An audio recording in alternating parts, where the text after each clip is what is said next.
So guys, dumating na yung in-order natin na Nike Air Zoom GT Jump 2. So meron tayo ditong kulay crimson. Para siyang red pink na yun. Ganda rin siya. Tapos itong isa, anong kulay na ito?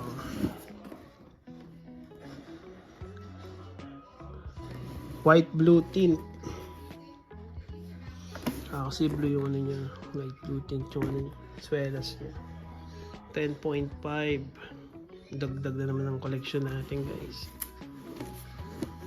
Pero pwede ko rin to ibenta. Tabi lang muna natin. Ang price niya ito sa Nike, sa app, 180. Sa Foot Locker, naka-sale siya guys.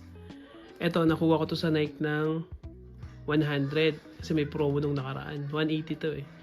Kuha ko lang ng 100. Tapos ito naman sa Foot Locker, nag-sale din nung nakaraang araw. 135 from 180. Malaki na rin discount, di ba?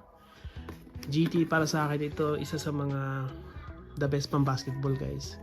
Kasi talagang yung ano na ito, materialis sa ginamit dito, solido talaga to. Tsaka sa flat footed na katulad ko, sakto yan. Ito wala na to sa Foot Locker eh. Gusto ko rin yung kulay nito. Parang ganda tignan sa outdoor. Indoor na tong gantong sapatos guys. Pero since nag-uulan-ulan, di tayo makapaglaro. Pa natin to magamit. Tsaka may mga ginagamit pa ako dito mga sapatos. Kaya yan muna lalaspagin natin. Ito, parapol natin. Joke lang, tatabi ko muna to. Next year na natin to gamitin. At least nakabili na tayo ng GT. Talagang gusto kong gamitin.